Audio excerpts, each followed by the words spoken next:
So good afternoon, everyone, and welcome to today's webinar. I'm Noor Kokiar, and I'm the Executive Director of the Washington State China Relations Council. China's aggressive buildup of military facilities and its forceful actions to defend fishing and mineral rights in the South China Sea has unnerved its neighbors and put the U.S. military on alert. Despite China's argument that the South China Sea is Chinese sovereign territory, an independent arbitration under the UN Convention on the Law of the Sea published a clear and binding ruling denying China's claim. Yet China has ignored this verdict and continues to strengthen its control over this territory. So today, to explore the issues raised by China's occupation of the South China Sea and to examine the counterclaims of countries like the Philippines and Vietnam, we welcome two experts in China's maritime strategy. Our moderator, who is an expert in security and legal concerns, will guide the panelists through a conversation touching upon the key issues impacting the South China Sea, issues that keep diplomats and military leaders up at night. But before we start, let me briefly introduce you to our organization. I'll make a few housekeeping notes and then we'll commence. Today's event is brought to you by the Washington State China Relations Council, which is the oldest state-level organization dedicated to developing and improving bilateral ties with China. Founded in 1979, shortly after Deng Xiaoping visited Seattle, we are a membership organization working with business, government, cultural and educational institutions, as well as individuals with an interest in China. Our activities include producing educational programs, managing delegations to and from China, consulting with state and local governments on their interactions with Chinese entities, and working with our local Chinese community here in our state. The highlight of our year is always our annual gala.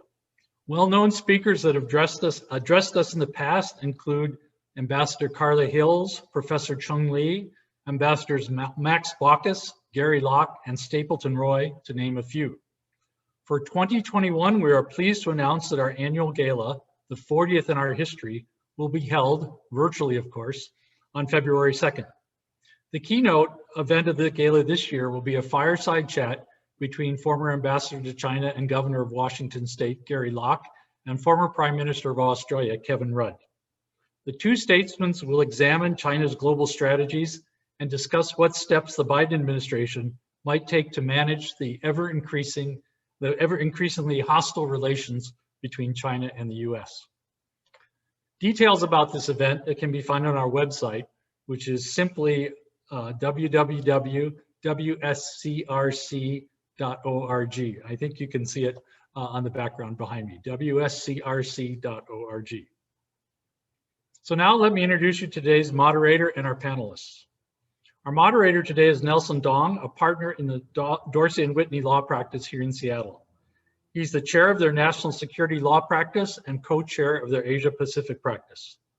Nelson has significant experience in counseling companies on e-commerce, semiconductors, electronics, computer, hardware and software, biomedical and biotechnology issues.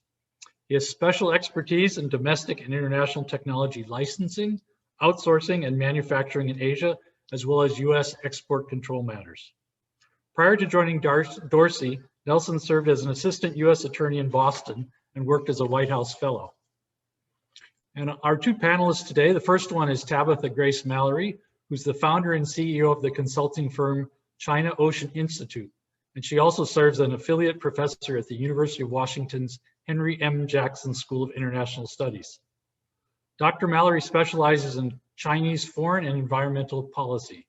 She conducts research on China and global ocean governance and has published work on China's fisheries and oceans policy. She previously worked as a postdoctoral research fellow at the Princeton Harvard China World Program. Dr. Mallory holds a PhD in international relations from Johns Hopkins School of Advanced International Studies and is currently a fellow with the National Committee on U.S.-China Relations in their Public Intellectuals Program. Our second panelist today is Greg Poling, who's a senior fellow for Southeast Asia and the director of the Asia Maritime Transparency Initiative at the Center for Strategic and International Studies, CSIS. He oversees research on US foreign policy in the Asia Pacific, with a particular focus on the maritime domain and the countries of Southeast Asia. His research interests include the South China Sea dispute, democratization in Southeast Asia, and Asian multilateralism. Greg's writings have been featured in a number of journals such as Foreign Affairs, the Wall Street Journal, Nikkei Asian Review, and Foreign Policy, among others.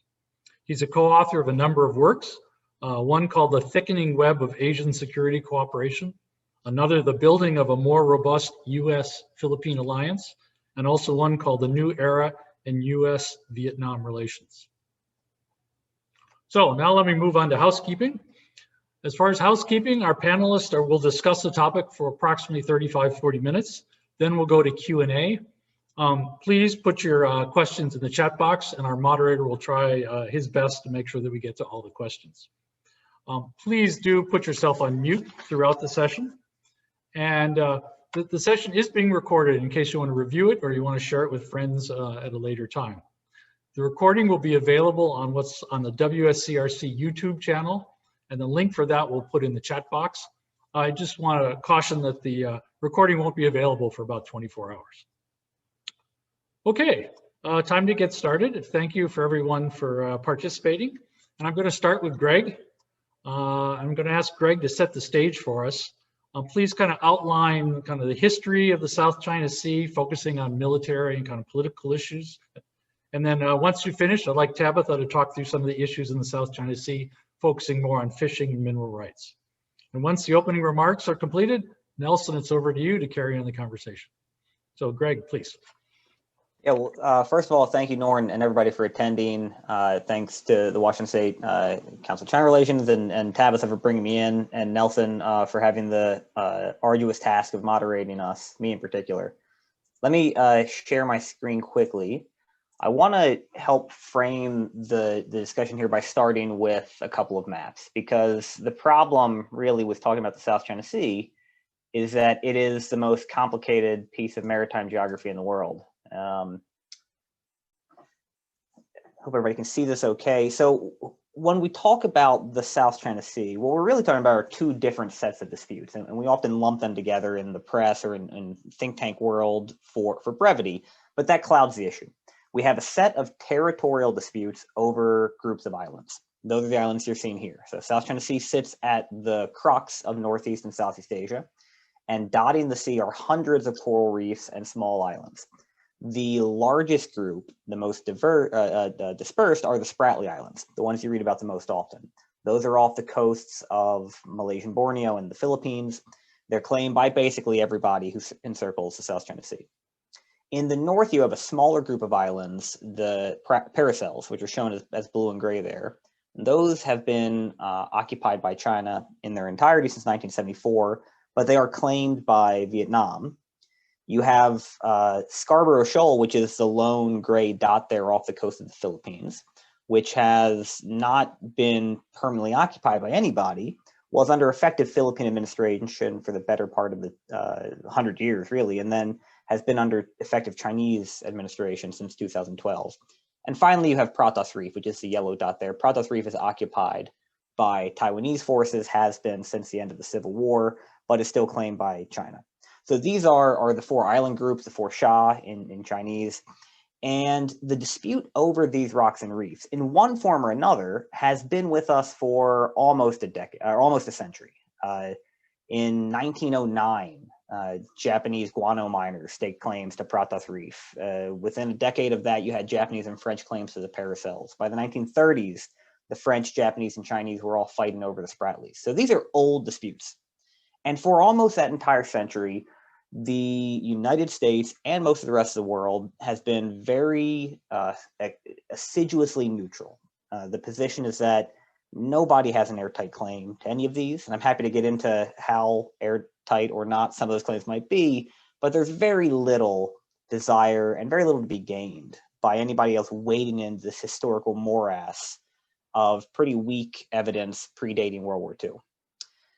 The role of the US for most of the 20th century was keep our allies from fighting over this, because after World War II, the French and then South Vietnam inherit French claims in the paracels and the Spratlys. The Philippines begins making claims in the Spratlys and occupying them by 1968. and the Republic of China on Taiwan is left holding the largest natural island in the Spratlys, Ituaba. And those are the only three occupiers for over 3 decades. So for 3 decades, everybody occupying an island in the Spratlys was a US treaty ally. And the US didn't want to take sides, but it wanted to keep them from fighting. Even after the Battle of the Paracels in 1974, when China takes the entire Paracels from South Vietnam, and the fall of Saigon the next year.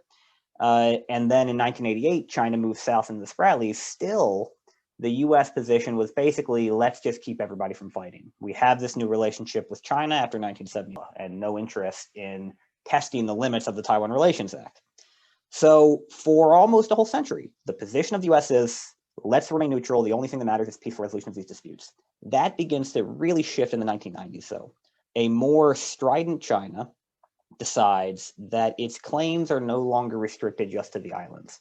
And you begin to get these new words working their way into Chinese discourse on both sides of the strait, but then baked into Chinese domestic law in 1998, that China claims historic rights throughout the entire South China Sea. And this is a callback to the 9-dash line. The 9-dash line are the red dashes you see here. You're often shown the phrase in media reports without a lot of background. It dates back to 1936 and was formalized in 1947 by the then nationalist government as a shorthand way to say that China claims all the islands within it. Because at the time, China had very little sense of where each of these islands were. Most of them didn't have Chinese names, or if they did, they were taken from British sailing charts and just translated. And China just said, look, we claim everything within the line. That is an island. That was evident. Suddenly, 60 years later, China decides that it doesn't just claim the islands, it also claims the water, the airspace, the seabed, or at least some kind of rights within it. That's a problem for the United States and the international community. So from 1995 on, you suddenly have the United States talking about a maritime dispute in the South China Sea. Right? We remain neutral on these tiny islands that are of no strategic or economic value to anybody, but we have, since the founding of the Republic, stood up for the idea of the freedom of the seas of the global commons.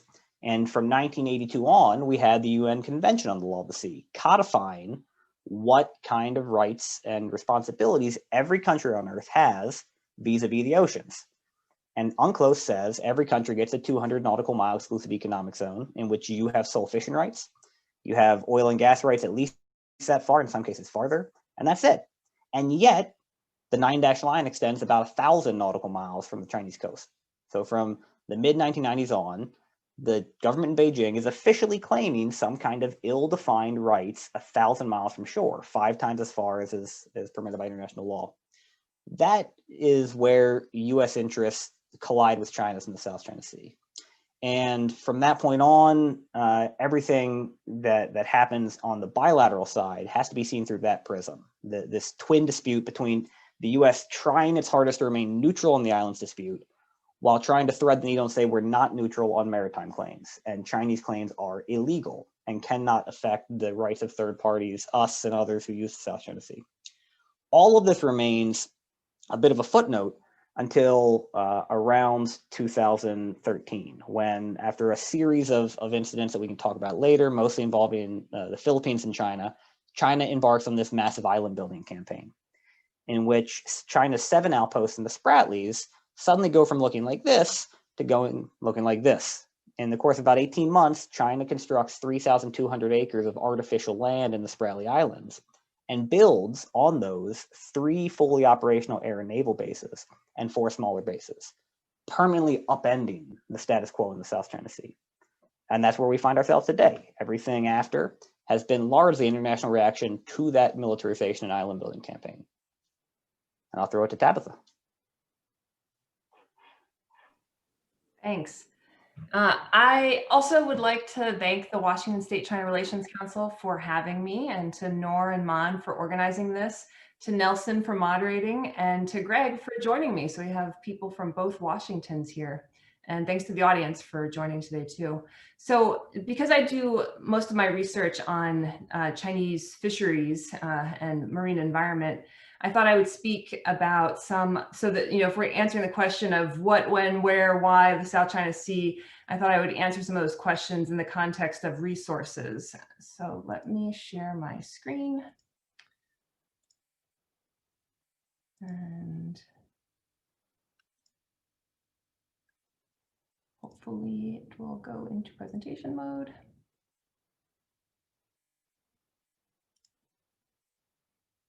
You guys seeing anything? Oh, that's at the end. Hang on, let's go all the way back. Okay. So if we take a step back and think about, why this is such an issue, and I think in a nutshell, fundamentally you have an old system of shared resources where everyone in the area could use the resources, use any part of the region without any hindrance. You've got that old system overlaid with this new system, which is the advent of the Unconventional Law of the Sea. And as Greg said, that really was issued in 1982, but there were 3 different rounds of UNCLOS negotiations, which culminated in the 3rd round with UNCLOS in 1982. But these discussions were going on around that time, and essentially the core to this system is the concept of sovereignty, which is a Western concept, and it's sovereignty over the land features, and that's what anchors the ownership of the resources in the corresponding maritime jurisdictions. So like in the territorial sea and in the exclusive economic zones. And so you've got this system, this new system overlaid on this old system where people are used to sharing resources.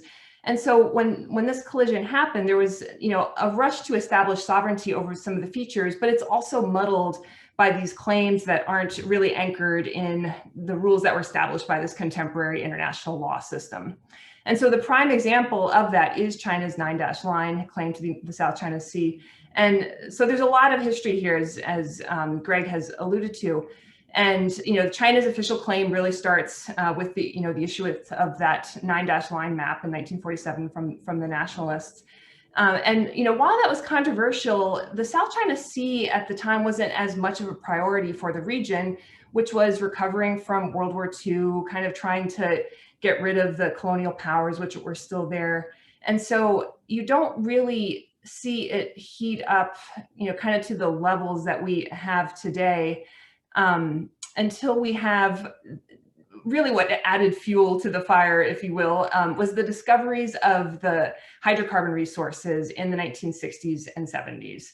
And it's hard to exploit those resources unless you can establish clear sovereignty over them. So no one's going to want to invest in the exploitation of oil from the seabed unless they're assured of having the benefits of that investment. So at the same time, when you're thinking about the living marine resources, there was a decrease in those as the population in Asia has grown over the years, plus you've had economic development.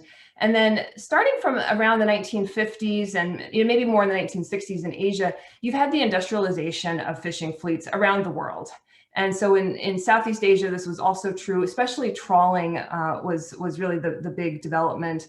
And so together, all these factors, more demand from a bigger population, ships that are more powerful and can fish further, that creates an increased demand for the resources, which are increasingly becoming depleted. So that all adds to the scramble as well. And so here is a map of those estimated and proven hydrocarbon resources in the seabed that everyone's fighting over. And there's differing estimates about what's really there. China's tends to be much greater than what the US has estimated and some other countries have estimated. And what is often forgotten in a lot of this, I think not as much in recent years, but certainly in the past, is the importance of the marine biodiversity in the region and the significance of the marine living resources. And so a lot of scientists today think that the South China Sea is the part of the world that has the highest level of marine biodiversity, even greater than the Coral Triangle, which is nearby, which people have in the past thought was the highest level of biodiversity. And so this includes the finfish, the marine fish species. There's an estimated 3,790 of those fish species, and this is out of about 17,000 globally. So it's about a fifth of the world's fish species are found in the South China Sea, which is really significant. And then it's not just the fish, which we often think of, but a lot of the other important marine living species like mangrove species. So globally, there are 51 total mangrove species, and the Atlantic has 5 of those species. And then when we get to the South China Sea has 45 mangrove species. And then in terms of coral species, we've got the Atlantic with 35, Persian Gulf has 57, the Red Sea, a lot of people go scuba diving there because it's so rich with the coral reefs there. They have 200 different species. India has about 117 off of its coast. South China Sea has 571 species. And so this is all important, not just in terms of the finfish, which people rely on for food, but these mangrove habitats, coral, also other types of habitats like seagrasses provide habitat for those fish. And then also there is a really important role that a lot of these species play for our scientific development in terms of marine genetic resources. You can develop a lot of marine pharmaceuticals from these types of species because they have really interesting defense mechanisms. And there's so little that we've actually discovered about the South China Sea because a lot of this, the data that I'm showing now came from an exploratory mission about 20 years ago, and they were really hindered because of the political issues, in terms of like where they could go to conduct this exploration. And so there's still a lot we don't know, and a lot of it is being destroyed before we can even fully examine everything that's there. So there's an estimate from UNEP that 80% of the South China Sea marine biodiversity is in poor condition. So in terms of fisheries, so here's a chart showing South China Sea biomass density in 1960. So the South China Sea is heavily overfished. Scientists today think that there is only about as little as 5% of what was present in the 1950s. And so here's what was there in 1960. And then this is what it looks like in 2000. So I'll show that again, like a huge loss in biomass density over that 40-year period, and probably more since then. So the South China Sea produces about 10 million tons of fish annually, but the real total might be as high as 16 million tons if you also include the illegal, unreported, unregulated, or IUU catch. And so for context, the global total capture production in 2018 was 84 million tons. So it's a pretty big proportion of that overall catch. And so what's happening is people are fishing down the food chain as fish is harder to find. And so their catches are increasingly made up of the low value species and juveniles. And that's also, juvenile species aren't good because you're catching the fish before they can reproduce. About 25% of the industry is artisanal, and the rest, another 75% is industrial. And they often use destructive fishing methods like trawling. So you're taking essentially a net and dragging it along the seafloor. And that's still the most popular method of fishing in the South China Sea today, even though some countries are trying to roll that method. And then because there's a decreasing catch per unit effort, people are starting to target different species like giant clam. And so CSIS has actually done a great, if pretty depressing, some pretty depressing coverage of the giant clam harvesting that's going on mostly by China in the South China Sea, which is illegal, but the Chinese law enforcement commands look the other way. And it's also very destructive to the seabed because what these fishing vessels are doing is essentially destroying all of the habitat, the coral reef around them, to more efficiently harvest those clams. So this is a couple photos from one of my last trips to China. This is a vendor in Zhejiang province. So this is not even that close to the South China Sea. This is up by Shanghai, and kind of in the center of the photo, you can see one of the giant clams, just kind of hole right there. And then here are some of the carvings that come from those giant clams, including those things that look like tusks. You know, it's not ivory, it's actually carved from giant clam. And if you ask the vendor, you know, I thought this stuff is illegal in China, how come you're selling it? They'll say, oh, it's really old. It's, you know, they're essentially antiques. It's not anything that was harvested recently. And so when we think about how to resolve some of these issues, you don't have to digest this chart. I just put this up here to show how complex it is. You know, a lot of the work that's being done is informal. And then, you know, there are a lot of organizations that are involved in trying to study and create, you know, study the South China Sea biodiversity and fisheries, and also kind of create mechanisms to, you know, for cooperation. But even that in itself, without a lot of, you know, the formal mechanisms even in place, you know, it's already a really complex system that people have to navigate to do this. So, it's just a really tough issue, and I'll leave it there for now, and we can discuss more in the discussion. Thanks. So I'm going to leap in at this point as the moderator and begin to pose a couple of questions to each of you. And I'm going to compress a couple of these questions because we're a little behind the timing that Nora had outlined for us at the beginning in order to leave some room for questions at the end from the audience.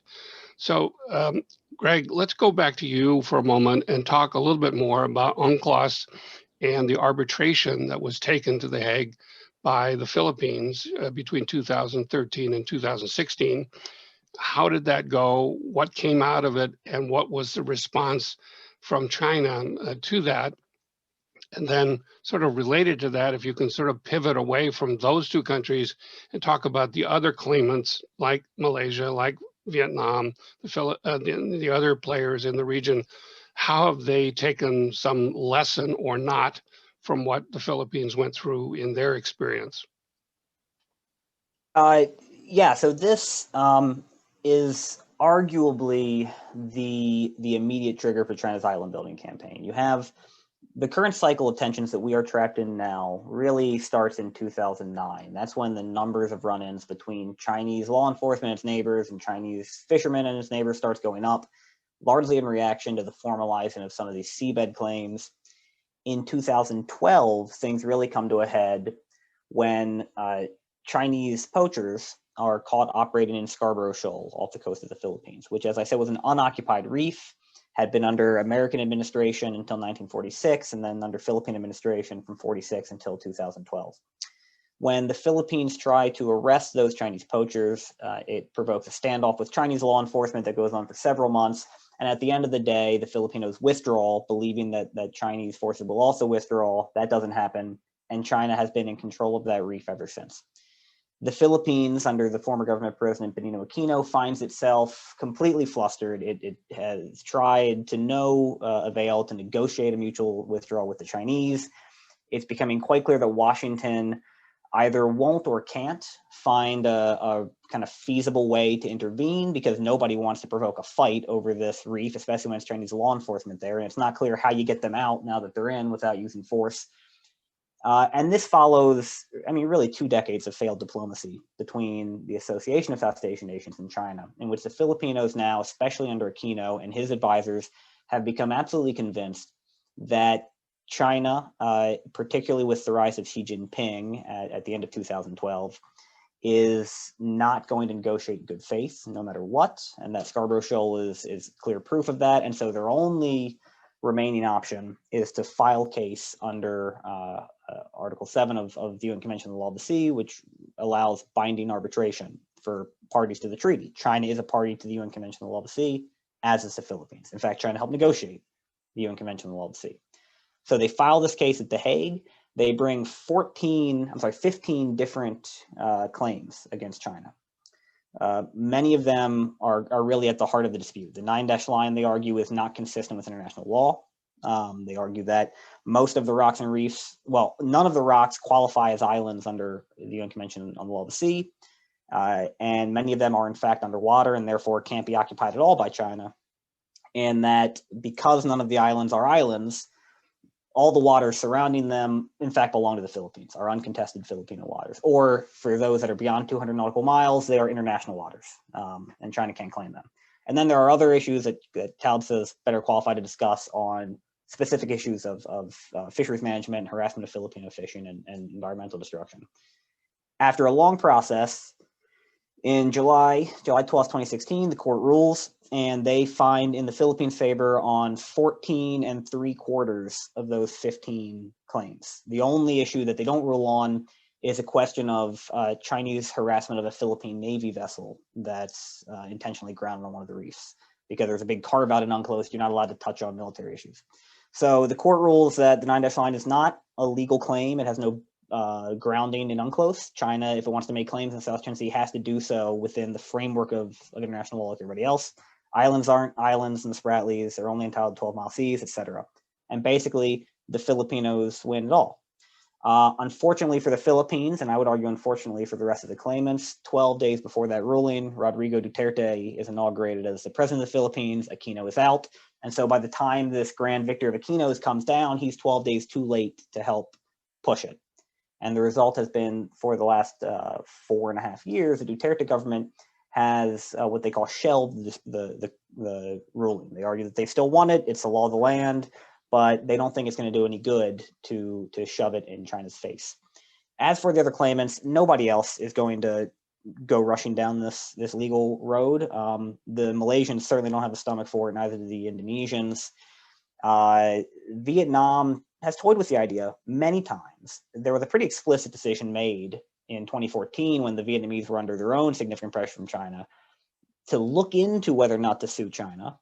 And while it's never made public, it's pretty clear that the decision they came to was that all the points they would raise were the same points being raised by the Filipinos. So why don't we let Manila get the crap kicked out of them by Beijing? And we will sit back and reap the benefits of whatever the award is. Now that the award is set precedent, it's increasingly likely that if China keeps up the pressure on Hanoi, Hanoi will eventually file its own case, particularly because it's been so disappointed in Manila under the current Duterte government. So just as a point of clarification, Greg, did China actually engage in the arbitration, or did they say, because the judgment was a one-sided victory? Sure, not directly. So the China, when the case was filed, when the memorial claim was filed, said that they would not recognize the jurisdiction of the court. They said that it touched on their allowed exemptions under UNCLOS. But the Ministry of Foreign Affairs and Chinese legal associations made a pretty clear effort to get their arguments before the court leading up to the initial ruling on jurisdiction, which came out in late 2015. So from late 2013 until late 2015, China was very actively pushing its case in the court of public opinion. And the judges at every step said, okay, look, the rules are very clear. We have protocols in place for if one of the parties refuses to engage. They followed those protocols, and they considered all the papers that the Chinese put out in public, and they still ruled against China on jurisdiction. And that's when Beijing went apoplectic in December 2015 and said, well, it's now very clear we're going to lose, because if they have jurisdiction, we're clearly going to lose on the merits. And they refused to engage any further for the next 8 months. Tabitha, over on your side, your last few maps talked very heavily about the biodiversity and the hydrocarbon resources and so forth, and obviously mineral rights on the seafloor and so on. But is the Chinese claim, as you understand it, and Greg, you can chip in as well, is it really just about those economic interests, or do we have a larger geopolitical agenda being asserted by China as part of this very large and very broad claim that obviously brings it into conflict with neighbors that presumably it would otherwise want to have good relations with? Mm-hmm. Yeah, so let me also add a couple of comments about the PCA ruling and just related to the marine environment. So parts of that ruling include findings that China had violated its obligations to protect the marine environment. So it cited damage to the fish stocks, endangered species like the giant clam, coral reefs, and also violated the Philippines' sovereign right to fishing, as well as interfering with their safety at sea. And so you've seen, some changes, kind of nuanced changes in the rhetoric from China. So with regard to the fishing, the ruling left the door open to honor traditional fishing rights. And so they didn't say much about it, but they kind of left, that on the table. And so you see a lot of the, Chinese arguing that, they should have access to some of the fish stocks in some of the other areas through this notion of traditional fishing rights. And you've also seen some of the, it's funny because like Greg said, the Chinese did just, straight up reject the ruling, but it has made an impact in, some of the way that they've, phrased things, and, they've kind of crafted a lot of their argument about, their right to the South China Sea more in terms of sovereignty over the features as opposed to just, like the complete area under the 9-dash line. So it's interesting to see. It's, there's still a lot of ambiguity, but it has actually had an impact on the way that the Chinese approach it. I would also say that, just kind of thinking about whether there's going to be other cases, and, there's a lot of people have argued that it hasn't actually been that helpful to, have proceeded with the, this case, the Philippines case, and, the idea that Vietnam would do the same thing, because you're essentially backing people into a corner. And in the past, a lot of people would have, have argued that the ambiguity is actually a really good thing. And when you're pushing China against the wall and, essentially commanding them to make more explicit their claim, make everything more explicit, that's also kind of fed into the Chinese desire to build up a lot of these features, because it just makes the issue more black and white. And if, the Chinese are push comes to shove, they're going to take a more aggressive approach. And so in terms of the, if you're thinking about kind of the strategic interests of the Chinese, so it isn't just the resources, but, the South China Sea, just in terms of, the Chinese strategic thinking, it's a great base for them to project power further into Southeast Asia, further into the Indian Ocean. There are also resource issues like the passage of merchant ships through that area. It's one of the most heavily traversed areas in the world, as well as the oil tankers through the Malacca Strait, that have a lot of the oil that China needs and other countries need for their development. And, there's been piracy issues there. And so, a lot of the Chinese argument is that if they can, have these military bases down there, they can better protect those interests. And then, there's also, some people think that, the East China Sea and Yellow Sea just aren't deep enough for China to have an advanced submarine fleet, so that's also stationed in the South China Sea.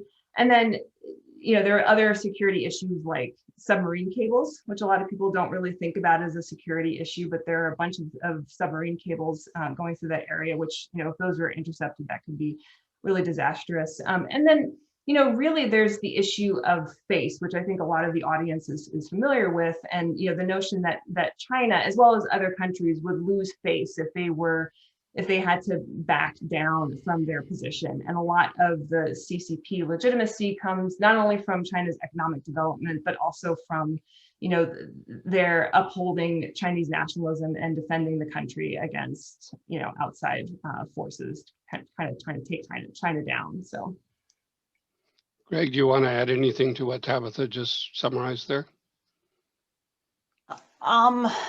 Look, when the case was moving forward, I recall writing a piece where I basically argued the Philippines might come to regret including Ituaba in the ruling, because Ituaba being the largest of the islands, if the court ruled in the Philippines' favor, it would eliminate too much space for compromise. I'm not sure if I was right about that, but I do know that now, in the ruling came down. It is what it is in 2016. It is now politically impossible for not just a Philippine president, but for any future leader in South Asia to agree to Chinese demands when a court has already said that they're illegal. And so face doesn't just go one way, and we often treat it as if it does. China's claims stand in contravention of the rules that 193 other countries in the world all seem fine with. And so it's a much harder pill to swallow in Southeast Asia to say that you should accept China's historic rights. You know, China 2 months ago was harassing a Malaysian drilling rig 40 miles off the Malaysian coast. Imagine if a Malaysian Navy ship harassed a Chinese drilling rig 40 miles off the coast of Guangxi. So I think we should be careful. Yes, it is important to understand particularly the nationalist sensitivities that have grown more acute under Xi Jinping, but there's a difference between understanding them and giving them credence as if they are, you know, equally fair and equitable with the entirely legitimate claims of the Southeast Asians. Okay, so let's pivot back up to the northern part of your map. You know, you mentioned, both of you, that the 1947 claim of the nationalists, you know, which is the origin of the 9-dash line and the map. So what is Taiwan's position now, looking at this 9-dash line assertion and then their own claim, you know, as to their little dot on the map? Are they content just to sit and watch these other people slug it out, or do they have their own dog in the fight, so to speak, here? I'm happy to start and then throw it to Tabitha. So Taiwan is in a difficult position here, right? So the ROC is the one that came up with the 1947 map. That map was titled A Claim of China's Southern Islands. There was no reference in any documents in 1947 to claims to maritime space or seabed resources. I mean, nobody would have even thought to claim oil and gas resources in 1947, or any of the other multitude of things, you know, rights over law enforcement and military side, et cetera, that Beijing now claims. So it's quite apparent that the Taiwanese don't have any kind of legal proof that their claims agree with those of Beijing. And in fact, since the 1990s, the legislative yuan has explicitly rejected including historic rights within Taiwanese domestic legislation. That was debated and rejected, which is why Taiwanese scholars who supported historic rights moved across the strait and started teaching in mainland universities to push their claim. The issue has been caught up in tricky politics in Taiwan in the 80s in particular, when China invaded Johnson Reef and mowed down a bunch of Vietnamese. Very hardline KMT officials in Taiwan backed the Chinese and said, this is, you know, for seizing parts of the motherland. And now that has been roundly rejected by both new members of the KMT when there were schisms internally and then the DPP. So today, the consensus, well, maybe not consensus, I would say the majority of scholars in Taiwan, off the record, would say the line was only ever claimed to islands. It was never claimed to anything else. Taiwan, while not a party to UNCLOS because they're not a member of the UN, does explicitly lay their maritime claims out in accordance with UNCLOS. And they think China's claims are ridiculous. But they're not going to throw open the palace archives to let foreigners prove that, because they don't get any benefit from it. It'll irritate Beijing, it'll heighten cross-strait tensions, and they will not get anything for it from the Southeast Asians, right? Taiwan's not going to suddenly be invited to ASEAN meetings because they prove that the 9-dash line is not what Beijing says it is. So the preference, and we've seen it especially under Tsai, I would argue that the Ma administration was quite unhelpful in this during the arbitration, but under Tsai, the position has been, let's say as little as humanly possible about the South China Sea, because no matter what, we're going to irritate somebody and we're not going to gain. Yeah, I mean, Taiwan largely officially has the same stance, but I agree with what how Greg has characterized it. You know, in reality, Taiwan has demonstrated a lot more flexibility about the South China Sea than mainland China. You know, they're the ones that proposed they're these, you know, meta sovereignty or post sovereignty ideas of turning the Spratlys, for example, into a peace park. That was a Taiwanese proposal. You know, this is not South China Sea, but they also signed a bilateral fisheries agreement with Japan around the Diaoyutai, actually is what Taiwanese call it, Senkaku Islands, you know, which is something you probably would never see with the PRC, the way things currently are. So there's, you know, I think just a demonstrated ability to kind of think outside the box a little bit. And certainly I have also had the experience of, you know, personally being in Taiwan and having conversations about some of these contentious issues. And there's just a little bit more give and take in the conversation. Whereas, you know, I think the environment in mainland China right now is such that nobody, you know, feels like they are able to take a position that is anything outside of what the official PRC line is. Okay, I'm going to try to combine another couple of topics into a bundle here, and in an effort to keep us going on schedule here. Part of the maps that you showed us earlier and the satellite photography was of the huge amount of expansion that had been achieved by different parts of the Chinese government and their contractors. Some of this activity is obviously now involving the PLA Navy, some of the Chinese Coast Guard and other forces. Can we talk a little bit about their role in this and in the force projection from the mainland, and the US Navy response through what are known as freedom of navigation operations, or FONOPs? Let's try to give the sort of the paramilitary or military naval perspective on these issues.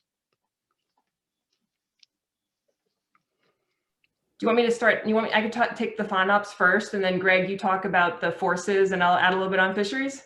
Sure. Okay. So the crux of the whole FONOPs thing. So essentially, so this is freedom of navigation operations that the US conducts in the South China Sea, which they also conduct in other parts of the world.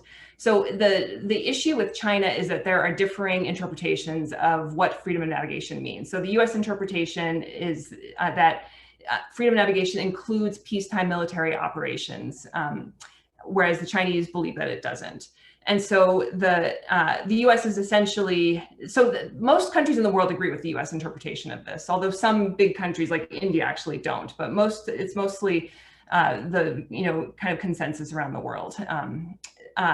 So essentially what happens is the U.S. is trying to demonstrate this understanding by, for example, it will send a vessel, or more recently, a group of vessels through, say, what would be the 12 nautical mile territorial zone of one of the Spratly features, which the Chinese are arguing that, is illegal, inappropriate, and are disputing, because they are claiming that those features should, actually they're claiming it's an archipelago, but they're claiming that those maritime jurisdictions are off limits to these peaceful peacetime military operations. And so this issue has evolved over time. These FONOPs started in 1991, at least publicly. And back then there was really no issue because the Chinese were just incapable of monitoring it, incapable of interfering with it.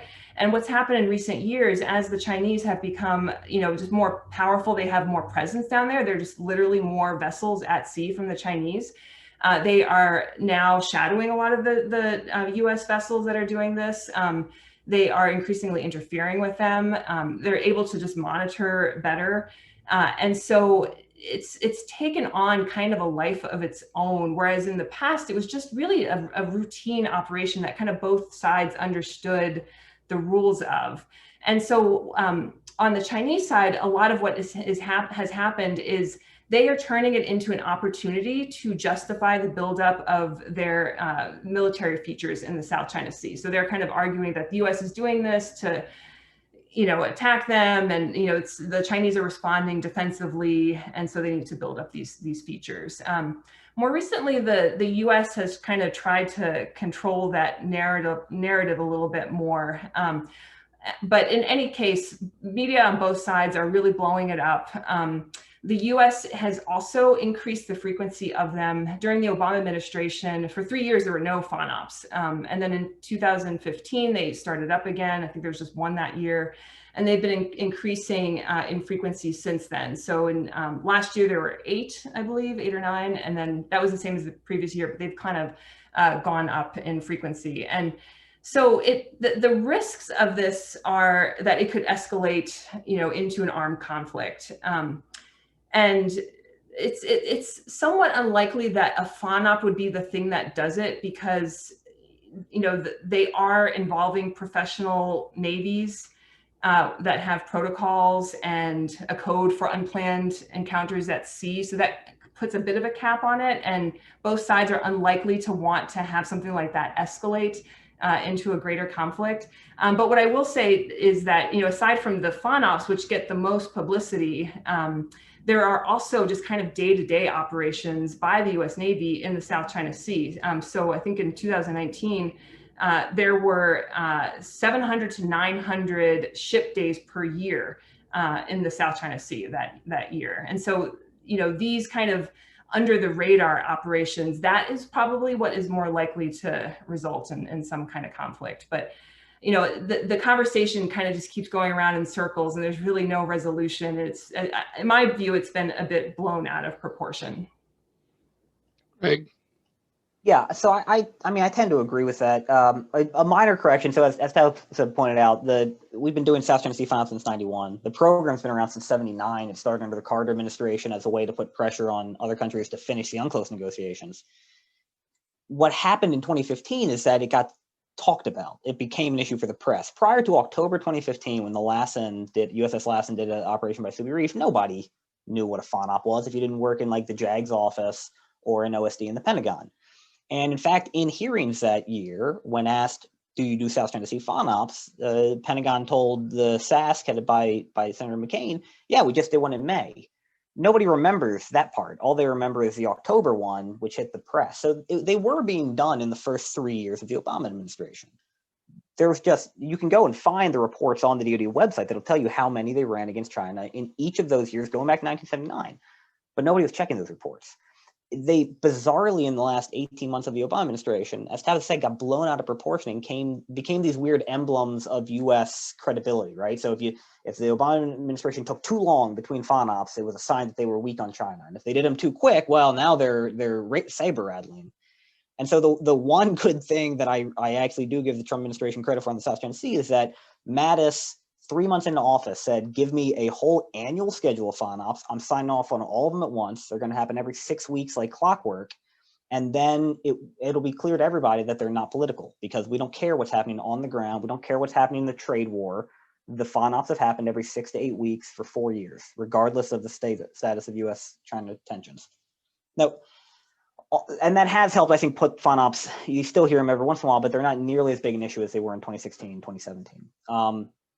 The big issue for the U.S., and when the U.S. talks about militarization, what it means is increasing Chinese power projection in peacetime across the South China Sea. So we can have a whole nother debate about what these islands mean in a potential war, but the U.S. Navy and the PLA Navy spend an awful lot of time trying to not get into a fight with each other. If there's going to be a fight in the South China Sea, it is unlikely to be because the plan takes a few pot shots at the Seventh Fleet. Nobody wants that.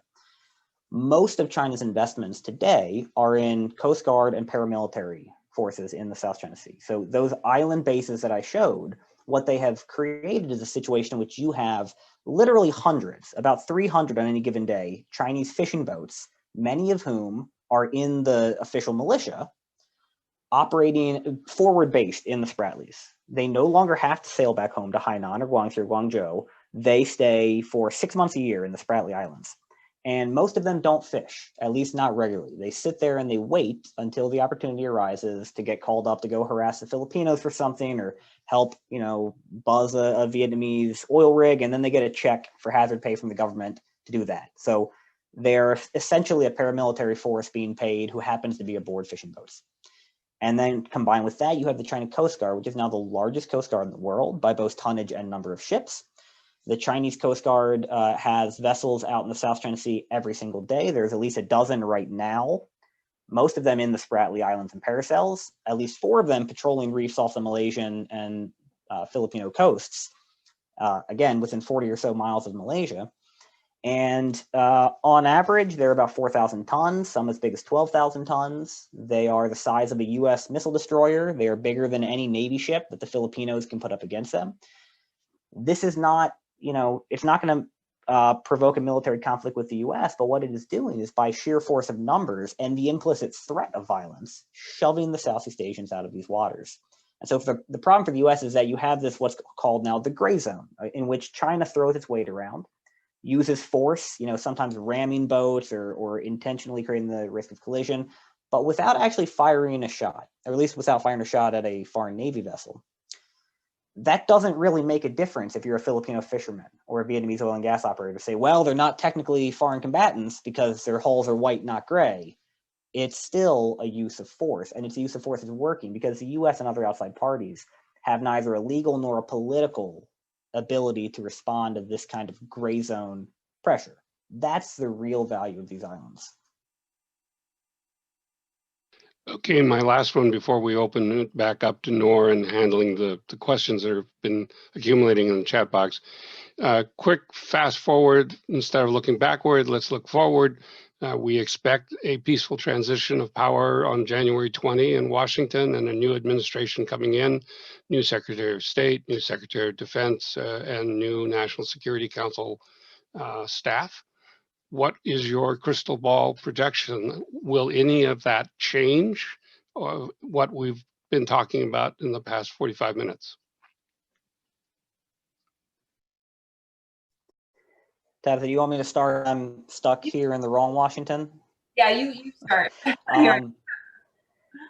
Yeah, so it's interesting. We did my organization CSIS did a survey of strategic elites, about 600 media, business, and academics across Asia, India, Japan, Southeast Asia, South Korea. And strong majorities in most countries preferred Biden to Trump 2.0, with the exception of Vietnam, in which the Vietnamese were terrified that a Biden administration would be too soft on China. And the majorities in the Philippines were much, much smaller than they were elsewhere. There is this underlying concern, particularly in Southeast Asia, that as unstrategic and blundering as Trump may have been, at least there's no denying that he was willing to upset Beijing in a way that the Obama administration hadn't been. I think that those concerns are unfounded. The Biden administration, even the Biden team members who served Obama, they're entering a different world. This is not 2009. Chinese intentions and Chinese power are radically different than they were a decade ago. And the entire Democratic caucus has shifted. There are no China doves in the Congress, at least not any with any standing. There are no serious China doves left in think tanks or in really academia. And even the business community has ceased to be the kind of break on hawkishness they used to be. A vast, maybe not a majority, but a pretty significant plurality are quite happy to see increasing bellicosity from the US. So there's not going to be anybody telling the White House to take it easy on China on January 20th. What is going to change, I think, is maybe two things. One, Biden is going to be able to play better with others. And so in as much as the South's trying to see, if you're going to have a successful strategy, it has to be about convincing Beijing to change behavior, not physically forcing it, but trying to cajole and push and, find ways to get China to decide that its global interest in being a leader is better served by compromise with the Southeast Asians. And that can't happen the way that Trump's pursued it. It can't happen if it's just the Americans, the Japanese, and the Aussies. You've got to get the Europeans on board. You've got to get the Southeast Asians more on board. You've got to get the Indians to help.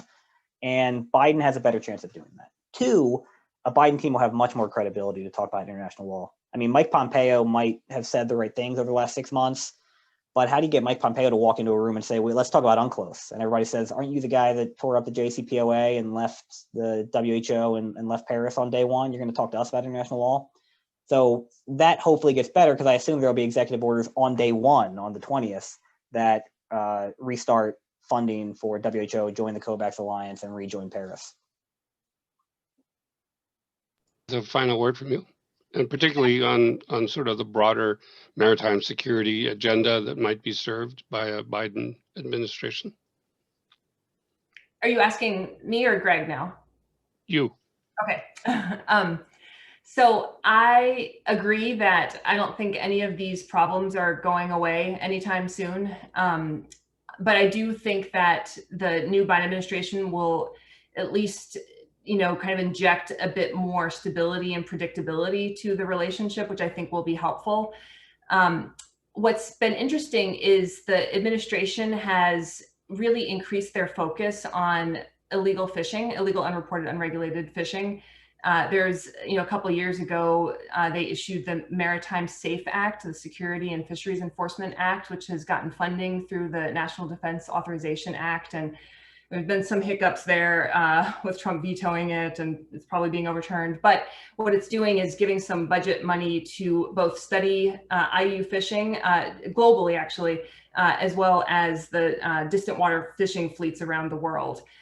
So I think that focus will continue because a lot of it is happening at the civil service level of the government. It's not just, a political initiative. And, if you've got, for example, John Kerry coming back in, he's the climate change person, but he has a huge interest in ocean. So I think that'll be more of a priority. So I think you'll see a bit more of a focus on marine environment and fisheries. And then, one issue I think is really important to flag is, we've been talking about the South China Sea, which is really just this kind of collection of possible flashpoints in East Asia. But I think it's important for us to also have, some strategic thinking about the structural shifts in the world, between the US and China and what that means for global ocean governance and, China's ambitions to become a global maritime great power by pretty much the middle of the century. And that has a lot of implications for our use of the global commons. So, how are we going to deal with, high seas biodiversity, deep sea mining? China has the most licenses for deep sea mining right now. Chinese presence in the Arctic and the Antarctic, and a lot of the Chinese strategy is asserting its presence around the world in a lot of these different fora in order so that it can argue that it should have a bigger say. And, I've heard Chinese say, actually just recently, that, because they have 19% of the world's population, they should be entitled to 19% of the world's resources. So, thinking about how we deal with, kind of that on the horizon, I think is important in addition to resolving, kind of this current flashpoint in East Asia. Nor, I have had almost no work to do as a moderator because of the great speakers. So over to you. Okay, great. Well, normally we schedule these for an hour, and we're up against the hour right now, but I would say let's go on for another 10 minutes if everyone's okay with that. There's been a really, really good discussion so far. As far as the questions, there's been a couple more about military issues, particularly both of you talked about the FONOPS as being something that you sound like you weren't too concerned about, or that they were rather regular occurrences. But we did see, I know, one or two times where Chinese and U.S. vessels came very close to, and at least screaming at each other. And so there were a couple of questions on, what is the risk of a clash, whether it's a fishing boat, with a U.S. ship, or some other kind of attack like a U.S. ship that's in the South China Sea. So how do you respond to that? Yeah, I'll kind of take an initial stab at that. So, kind of building off what Greg said earlier. So when you've got these professional navies that have protocols for interactions with each other, especially if there's some kind of unplanned encounter, you actually don't have that for the Coast Guards. There's a lot of discussion about extending the queues, it's called, to the Coast Guard, but that hasn't happened. So there's not a set of kind of rules that these sides would follow. And then you've got, like Greg mentioned, there's the professional military, the maritime militia, as well as this informal one, which is essentially just fishermen who are paid. The last I heard, it was about like 500 renminbi a day, but that was a couple of years ago, to be there. And so the risk is that you've got some kind of conflict that starts at that level, and then it just kind of gets kicked up to the level of the navies. And, it's kind of hard to predict how this would come about, but there is definitely a risk there. And so it's, keeping channels of communication open are really important. And, the Chinese didn't show up to an important military consultative, mechanism meeting recently, where a lot of this stuff would be discussed. And, it's a pity that, the channels of dialogue that are usually there to discuss military issues are usually the first things to go whenever there's increased tension in the relationship. And that's where you have the increase of, the risk of miscalculation coming into play. I agree entirely. It's not impossible. I'll never say anything's impossible. We did have one incident in late October 2018, in which a U.S. Navy ship was approached to within about 40 yards by a PLAN ship and had to do an emergency all stop to avoid a collision. That hasn't happened since. Nothing quite that provocative had happened Navy to Navy before. Generally, as Tabitha indicated, the PLAN has hung back in for instance, the 2009 impeccable incident in which Chinese militia boats and at the time FLEC, which is now part of the CCG, actively harassed and tried to create a collision. But it's generally, the PLAN stands back, right? It creates a degree of deniability.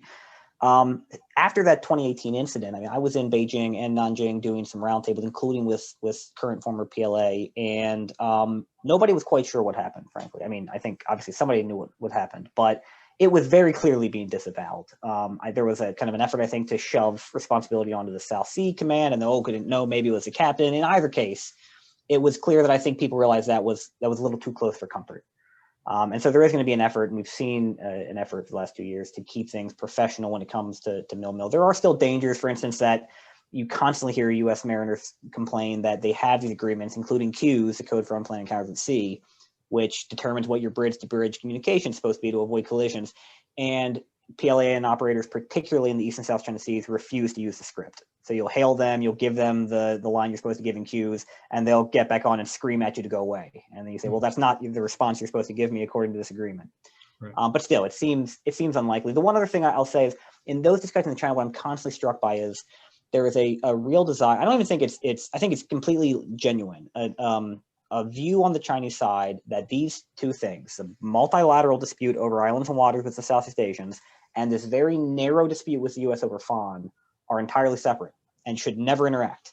And so when American officials go in and say, FON's actually just kind of a tool we're using here, I mean, we're willing to talk about specific legal interpretations of different issues of FON, but our real concern here is this broader question of freedom of the seas and your claims and the way you're harassing our allies and partners. The Chinese say, why are you bringing that up? That's irrelevant. Who cares about the Filipinos? Let's talk about this one single FON operation. And I don't see how we bridge that huge gap.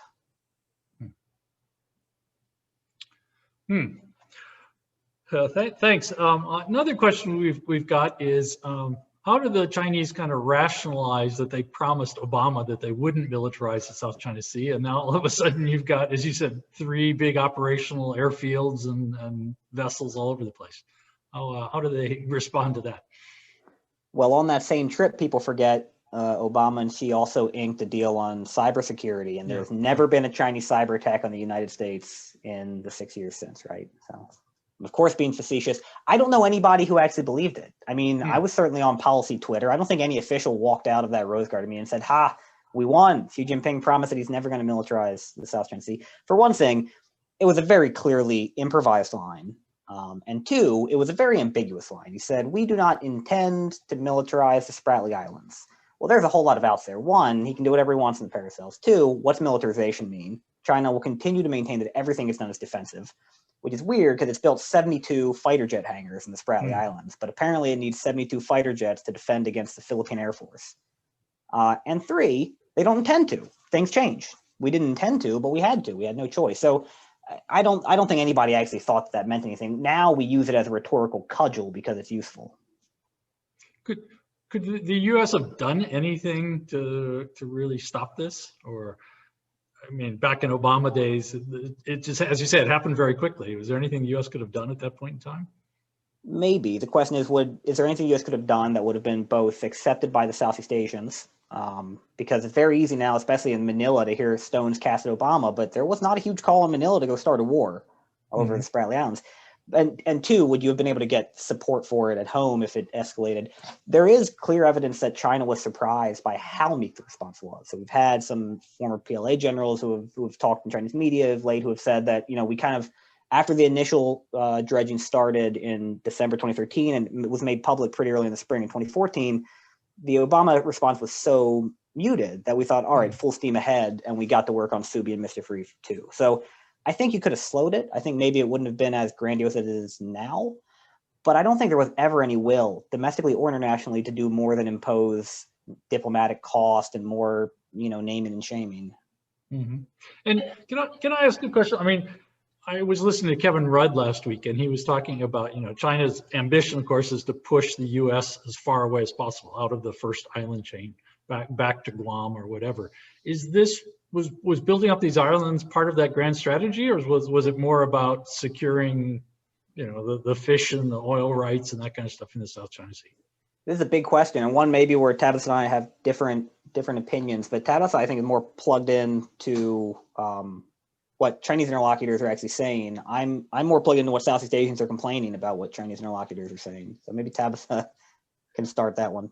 Just thinking about, I think it's important to, to also consider you know, there were a lot of factors that have gotten us to where we are today. And you know, one thing that I don't think Greg mentioned this, but in 2009, there was kind of, I think, a couple of forcing functions that got everything started. One was both Vietnam and Malaysia, both jointly and separately, issued some notes verbal to the UN on the Commission on the limits of the continental shelves to extend their continental shelves.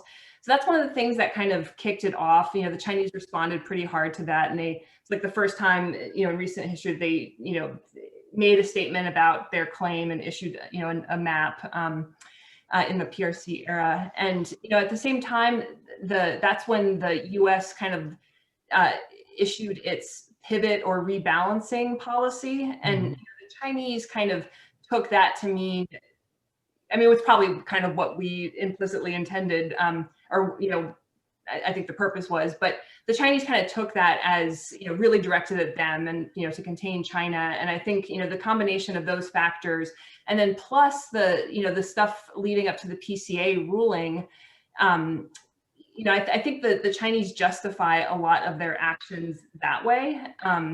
And, you know, some people have argued that if, you know, if there hadn't been such a push for the, you know, the PCA, the Philippines case, you know, that maybe China wouldn't have been as forceful on these. But I think there's just a lot of different threads that have, you know, kind of culminated in what happened. And so you'd have to really consider all those different factors, you know, if you're doing kind of a retrospective on what the US could have done differently. Yeah, to tie that to your question about the, you know, what is China's intentions here? I mean, so there were, you know, we now know there were blueprints, there were patents filed, there were pitches made by Chinese state enterprises to build these islands years ago. And the Hu Jintao government very explicitly rejected it, saw it as too provocative, unnecessarily provocative. The PLA has been on a nonstop modernization spree since at least 1982. And the islands, of course, serve a strategic purpose for the PLA. They help create a bastion for Chinese subs. They give you ISR capabilities so you can have your carrier ops more effectively. You can project air power and potentially keep the Americans, everything except for our subs, probably out of the South China Sea War. All of that's been true, but all of those plans have been known. I mean, it's been written about for 40 years by PLA types. So it's not, you know, the fact that the PLA thinks that, of course, that's not surprising. In the same way that's not surprising that Chinese fishing associations want to fish the South China Sea, or that CNOOC wants to drill for oil and gas. None of that really is at the heart of the dispute. The dispute comes down to a story, a fairy tale that the PRC has told itself about the origins of the 9-dash line. And particularly since late 2012 and mid 2013, Xi Jinping's very explicit inclusion of the idea of being a maritime power and reclaiming lost territories as part of the China dream. So at the heart of it, this is about nationalism. When China chooses to pull certain levers, is certainly related to what it might view as provocations or signs of weakness. I mean, many will argue that the 2008 financial crisis is really the trigger for what gave kind of the Hu administration at first the confidence to submit the 9-dash line in response to the Malaysians and Vietnamese in 2009, harassing Impeccable that year, et cetera. See Scarborough Shoal in 2012. And so it may or may not be the case that these plans were sitting on Xi Jinping's desk after the Party Congress in December 2012, and he finally stamped them in December 2013 when the Filipinos filed their case. That could be true. I don't think that changes the underlying dynamics. It may speed up or slow down the rate at which Chinese leaders choose to impose their control of the South China Sea. But the ultimate goal is, and has always, or at least has since 1998, been control of all the waters and airspace of the South China Sea. And that hasn't changed at all because of anything we did or anything Manila did or anything Hanoi will do. Yeah, and the military considerations really take precedent over the fisheries. You know, if you look at all of these statements about, you know, how the fisheries cooperation is kind of the low-hanging fruit, it's a way to kind of build trust, which could spill over in other areas. I mean, the Chinese and really the Chinese have been pushing that narrative for years, and nothing has really happened, you know, and really the Chinese fishing fleet is in service of the military claims that, you know, and the sovereignty claims and, you know, the military's interest that China has And so they're using it to kind of normalize their presence in that area. Because I think we would have seen, if China were really open to some kind of compromise, some kind of arrangement, that allowed everyone's, equal and, balanced participation. I mean, they've said, oh, we'll allow joint development, but it's only if other countries will acknowledge our sovereignty, which is not, if you're doing a compromise, you can't orchestrate someone else's compromise, in that relationship. So, yeah, so I think it just boils down to that kind of core strategic interest. Great. Well, I think we should wrap up. I think I had one question came in about, are the U.S. Navy submarines in the South China Sea? And I think, Greg, you implied the answer is yes. I mean, of course, the U.S. Navy submarines are operating in the South China Sea. Right. Frankly, the U.S. Navy submarines are probably the only thing that can safely operate in the South China Sea in a war now, because China absolutely has ISR dominance over the South China Sea now. They also have control when it comes to ground-based missiles, and they probably have air dominance given the capabilities in the Spratly. So the only thing that's going to safely operate is a U.S. sub, and the U.S. sub is not going to risk itself and waste its munitions by firing on the Spratlys. So that doesn't do us a whole lot of good. Right. And maybe I'm lobbing something in here that I shouldn't, but no one's ever mentioned the Monroe Doctrine. Is China ever gonna? Well, Chinese op-ed writers mentioned the Monroe Doctrine. They used to a lot more under Obama. I think that one's fallen. That one's gotten a bit passé. But yeah, that was a common thread in global times. That this is nothing different than what the Americans did in the Monroe Doctrine. The problem, of course, is that this isn't the early 19th century, and we didn't have UNCLOS, and frankly, we only had like 40 sovereign states in the.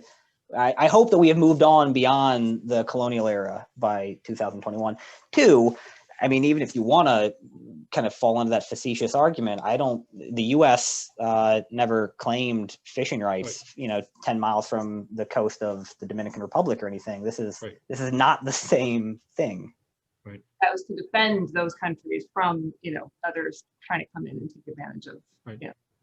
So. Okay, good. Well, I think on that note, we should wrap up. We've actually gone 20 minutes over time, but it's been a great discussion. I've seen a couple people on the chat box, and again, thank you, particularly Greg. Some people have put some questions in we didn't have time for, and Greg has answered them directly, so that was great. It was a really, really good session. Thank you all very much, Nelson for moderating, and Tabitha, Greg for your great expertise.